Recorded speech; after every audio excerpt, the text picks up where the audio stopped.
अवधूत चिंतन श्री गुरुदेव दत्त. दत्तभक्तांना नमस्कार. गुरुचरित्र अध्याय नंबर 47. कार्तिक पौर्णिमेचा उल्लेख त्याच्यामध्ये आहे. गाणगापूरला प्रत्येक महिन्याला कोणता ना कोणता उत्सव असतोच. गाणगापूर यात्रा असती, पौर्णिमा असती, दत्त जयंती असती, गुरुपौर्णिमा, असे विविध उत्सव साजरे होतात. परंतु हा कार्तिक पौर्णिमेचा जो उत्सव आहे तो मात्र संगमावर, जिथं नृसिंह सरस्वती स्वामी महाराज 12 वर्ष राहिले आणि तिथं त्यांनी अनुष्ठान केलं, त्या भीमा अमरजा संगमावर. आता तिथं पाणी कमी झाल्यानंतर वाळवंट आहे, तिथं हा उत्सव फार मोठ्या प्रमाणात साजरा होतो. कसा साजरा होतो, नक्की काय होतं, हे अध्यायात सविस्तर सांगितलेलं नाही. अनेक उत्सवात मी सहभागी झालेलो आहोत आणि मी महाराजांना सांगितलं की तुम्ही असं भक्तांना सांगा की गाणगापूरचं महात्म्य तर आपण सांगतो, परंतु या उत्सवासंदर्भात जर भक्तांना कळालं की गाणगापूरला कार्तिक पौर्णिमेचा उत्सव कशा प्रकारे साजरा होतो, हे जर कळालं तर त्यांना संगमावर जाण्याची गोडी वाढेल. तिथे गेल्यानंतर ते राहतील, कधी कधी अनुष्ठान करतील. तर महाराज, हा कार्तिक पौर्णिमेचा उत्सव केव्हा होतो, किती दिवस होतो आणि गावातली लोक तिथे येऊन कोणत्या प्रकारे हा उत्सव साजरा करतात, आणि तत्पूर्वी 8 भक्तांना विविध दर्शन दिलं, त्याचाही महिमा मी थोडक्यात सांगावा. अवधूत चिंतन श्री गुरुदेव दत्त. समस्त दत्त भक्तांना आम्हा दोघांचा नमस्कार. नमस्कार. यावेळी या वर्षीची कार्तिक पौर्णिमा ही 5 तारखेला आलेली, दिनांक 5 तारखेला आलेली आहे.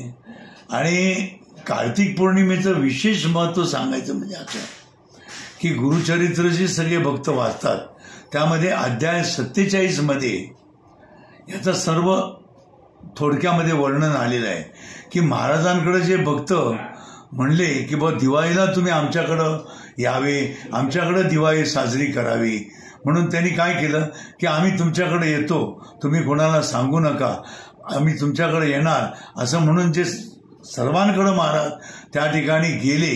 47 अध्यायामध्ये सर्व भक्तांकडे गेले आणि मठी राहिले, असा 47व्या अध्यायात उल्लेख आलेला आहे. आणि या उल्लेखाप्रमाणे महाराजांनी सगळ्यांकडे गेले आणि महाराजांना सगळ्यांनी यथासांग पूजा करून वस्त्र देखील दिले, महावस्त्र दिले. आणि महाराज नंतर त्यावेळेला 7 जणांकडे गेले, 7-8 गेले जाणं मठादामी होतीची. मठात देखील महाराजांनी दिवाळीची सर्व पूजा घेतली, असा हा चमत्कार अध्याय 47 मध्ये आलेला आहे. तर त्याच भक्तांना म्हणजे दिवाळीनंतर येणारी कार्तिक पौर्णिमा ही लगेचच कार्तिक पौर्णिमा असते. ज्या पद्धतीनं दत्त जयंती पुढच्या महिन्यात येते, त्याच्या अगोदर कार्तिक पौर्णिमा येते. त्या कार्तिक पौर्णिमेला महाराजांनी सांगितलं की मी जे तुमच्याकडे आलो, तुम्हाला आशीर्वाद दिला, तुमच्या घरच्यांवर कृपा केली, तर आता तुम्ही असं करा की कार्तिक पौर्णिमेला समस्त आपापल्या नातेवाईकांना घेऊन आपण सर्वजणांनी संगमावर यावे. संगमावर काय आहे तर संगम ही महाराजांची मुख्य अनुष्ठान भूमी आहे. या ठिकाणी यावे, आपल्या सर्व घरातल्या लोकांना घेऊन आपण त्या ठिकाणी यावे. आनंदाने माझ्यासाठी भिक्षा माधुकरी प्रसाद करावा. त्या दिवशी रात्री त्या ठिकाणी जागरण करावं, भजन करावं, जे मला आवडेल. कारण जे भक्त गायन करती तयावरी माझी अतिप्रीती. तर हा जो कार्तिक पौर्णिमेचा दिवस आहे, या दिवशी तुम्ही न चुकता त्या ठिकाणी नंदादीप आहे. आपणा सर्व भक्तांना माहिती आहे की गाणगापूरच्या अनुष्ठान भूमीच्या समोर नंदादीप आहे. त्या संपूर्ण नंदादीपाची सेवा करायला गावातलेही सर्व भक्तांना, सायनदेव, नंदी, नरहरी आणि सिद्ध या भक्तांना देखील त्यांनी सांगितलं की तुम्ही त्या दिवशी संगमावर या. संगमावर आल्यानंतर माझी आराधना, उपासना करा, आवर्तनं करा, मला जे आवडेल त्या सगळ्या गोष्टी. कारण कार्तिक पौर्णिमा हा अतिशय महत्त्वाचा दिवस सर्व भक्तांना माहीत आहे. तरी देखील माहितीसाठी आम्ही सांगतो की जो कोणी भक्त कार्तिक पौर्णिमेच्या दिवशी गाणगापूर क्षेत्रामध्ये येऊन अनुष्ठान भूमीपाशी राहून दत्तगुरू महाराजांचं श्वासयुक्त नामस्मरण करतील, मध्यंतरी आम्ही हे लोकांना सांगितले की श्वासयुक्त नामस्मरण, एकाग्रता, अनुतप्त अंतःकरणाने दत्तात्रेयांची भक्ती, निष्ठा, करुणा आणि प्रेम ह्या सगळ्या गोष्टींनी जो दत्तगुरू महाराजांची सेवा कार्तिक पौर्णिमेला त्या ठिकाणी करील त्याला दत्तगुरू महाराजांचे सहस्र सहस्र अखंड आशीर्वाद त्याच्या कुटुंबावर मिळतच राहतील, यात कुठलीही शंका नाही. कारण कार्तिक पौर्णिमेचे 5 तारखेला कार्तिक पौर्णिमा आहे, 6 तारखेला तिथं आनंदानं हे गावाहून आलेल्या सर्व भक्त मंडळींसाठी त्या ठिकाणी वनभोजनाचा कार्यक्रम असतो. म्हणजे एकंदर 2 दिवस पालखी निर्गुण मठामधून संगमावर जाते आणि संध्याकाळी परत निर्गुण मठामध्ये येते.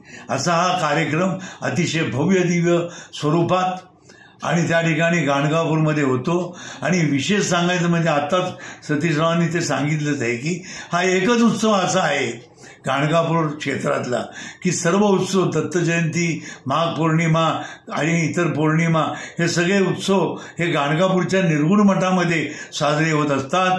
परंतु कार्तिक पौर्णिमा उत्सव हा संपूर्ण उत्सव भीमा अमरजात संगमातीरी दत्तगुरू महाराजांच्या सानिध्यात अनुष्ठान भूमीच्या ठिकाणी होत असतो.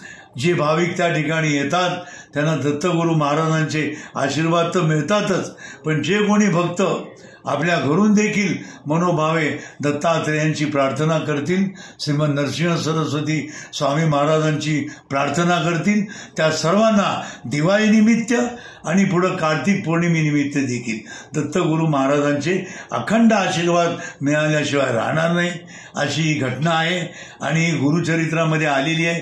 ही सत्यकथा आहे. मला सांगायचं एवढंच आहे की आपण सत्याचा स्वीकार करा.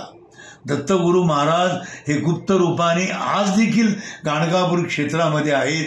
भक्तांची परीक्षा घेत असतात. त्या परीक्षेला उतरण्यासाठी लागणारी साधना आपण या दिवाळीपासून सुरू करा, जेणेकरून दत्तगुरू महाराज आपल्याला आशीर्वाद देतील, आदी व्याधी दुःख दारिद्र्य सर्व नष्ट करतील. ही मला स्वतःला आणि आमचे सतीशजी यांना सुद्धा त्या बाबतीत अगदी विश्वास आहे. हे काही वेगळं सांगणं न लगे तरी सर्वांनी दत्तगुरू महाराजांच्या या सेवेचा अलभ्य लाभ कार्तिक पौर्णिमेच्या दिवशी घ्यावा, ही दत्तगुरूंचे चरणी नम्र प्रार्थना.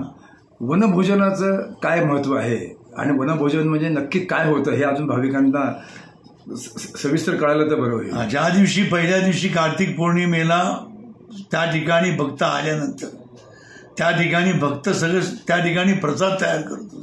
त्या काळी महाराज असताना काही हे जे 7 घरी गेले महाराज, 7-8 आई गेले आणि त्या ठिकाणी गाणगापुरी होते, तर त्यांना सांगितलं की तुम्ही त्या ठिकाणी या आणि एकत्रितपणे माधुकरी अन्नदान करून सर्वांना वाटा.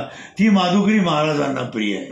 म्हणून त्या दिवशी दीपाराधना होते, भजन होतं आणि त्याच्यानंतर त्या दिवशी त्याच्यामध्ये त्या दिवशी प्रसाद होतो आणि दुसऱ्या दिवशी तुम्ही सर्वजण म्हणजे सायनदेव, नंदी, नरहरी तुम्ही आणि 7 जण माझे जे अतिशय प्रेमळ भक्त आहेत, सर्व माझे नंदीनाम हे सर्व जे काही माझे भक्त आहेत या सर्वांनी त्या ठिकाणी आनंदाने प्रसाद घ्यावा म्हणून हा वनभोजनाची प्रथा कार्यक्रम आज गेली 400 वर्ष गाणगापूर क्षेत्रामध्ये चालू आहे. अर्थात आता परिस्थितीनुरूप थोडंसं त्याच्यामध्ये कुठं पाणी वगैरे आलं तर थोडासा बदल होऊ शकतो, परंतु आज देखील बऱ्याच गावातले लोक, आसपासच्या ग्रामीण भागातले लोक त्या ठिकाणी येऊन दत्तगुरू महाराजांच्या पवित्र भूमीत प्रसाद घेतात. याचं कारण की महाराजांचा प्रसाद ग्रहण केल्यानंतर आपल्या ठिकाणी आरोग्य, आपल्या ठिकाणी भक्ती, आपल्या ठिकाणी ज्ञान, आपल्या ठिकाणी दत्तगुरू महाराजांची कृपा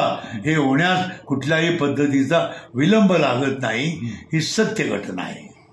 अवधूत चिंतन श्री गुरुदेव दत्त.